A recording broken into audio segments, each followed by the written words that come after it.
ঘরের ভেতর থেকে পর্দার ওপাশে এরকম একটা বারান্দা থাকলে আসলে মন ভালো হয়ে যায়।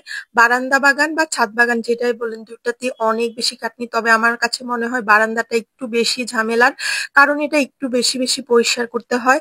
আজকের ভিডিওটা অনেক বেশি স্পেশাল, ভালো লাগলে অবশ্যই শেয়ার করবেন। বারান্দা বাগান থেকে কিছু সবজি হারভেস্ট করার জন্য চলে আসলাম।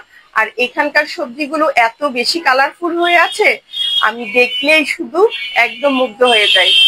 আমার বারান্দাতে টুকটাক অনেক ধরনেরই সবজি যেগুলো আমার খুব পছন্দ, সেগুলো আমি অল্প কয়েকটা করে রাখার চেষ্টা করি। আসলে এটা শুধু দেখার জন্যই, একটা যে শান্তি লাগে না, ছাদ বাগানে আপনি সারাদিনে 2 বার 3 বার যাবেন আর ঘরের ভিতরে তো একটু পরপরই দেখা যায়।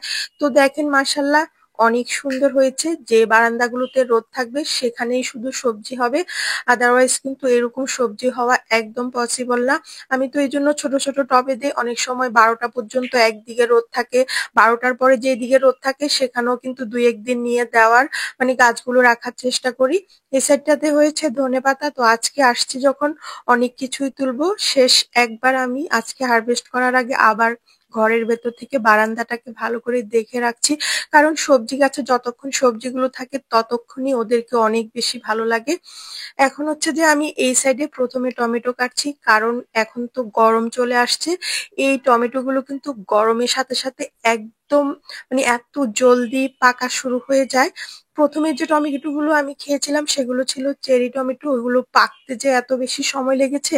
আর এগুলো হচ্ছে আমাদের দেশি টক টমেটো গুলো, এগুলো কিন্তু পাকা শুরু হইলে 2 থেকে 3 দিনের মধ্যে আপনি, মানে টেরও পাবেন না, এত বেশি একসাথে পেকে যায়। তো অনেকগুলো একদম লতানো লতানো ছিল, সেগুলো আবার আমি একদম লতানো অবস্থায় কেটে দিচ্ছি, কারণ এভাবে এগুলোকে যদি রেখে দেই, যেহেতু টমেটো পেকে আছে, ঢালগুলো কিন্তু আস্তে আস্তে শুকিয়ে যায়। এতে করে একটু নাড়াচাড়া করলে, ঝাড়ু টাড়ু দেওয়ার সময়, মোছার সময় সেগুলো কিন্তু একদম মাথা থেকে ভেঙে যাওয়ার সম্ভাবনা থাকে। তো আমি একটা দুটা তিনটা করে সবগুলোই আজকে কাটছি। অনেকগুলো টমেটো উঠিয়ে ফেলেছি। এখন হচ্ছে যে আমি আমার সবচেয়ে প্রিয় ক্যাপসিকাম, ক্যাপসিকাম একটা সময় আমার বাগানে 2টা 3টা করে ধরতো, আলহামদুলিল্লাহ এবার অনেক অনেক ক্যাপসিকাম ধরেছে। তো একটা গাছের ভিতরে যেহেতু অনেক বেশি আছে, ওখান থেকে 2টা, অন্য দিক থেকে আরো একটা নিয়ে ফেললাম।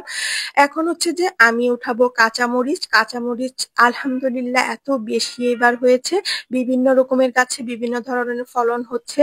এটা হচ্ছে একদম বড় বড় মোটা, এটা হচ্ছে আমাদের দেশি মরিচ, এটা নাকি অনেক দিন ধরে গাছ থাকবে। বারান্দাতে আমার গাছ লাগানোর অনেক শখ। একটা সময় আমার অনেক বেশি হেল্পিং হ্যান্ড ছিল। যেহেতু আমার ছেলেরা এখন বাংলাদেশে নেই, ওদেরকে দেশের বাইরে পাঠানোর পরে ঘরের লোকজনও কমে গেছে, শুধু আমি আর আমার মেয়ে।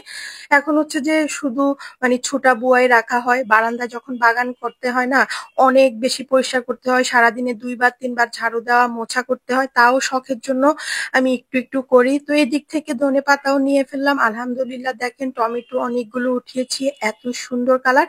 সাথে তো আছে আমার ফেভারিট ক্যাপসিকাম, মরিচ, ধনেপাতা।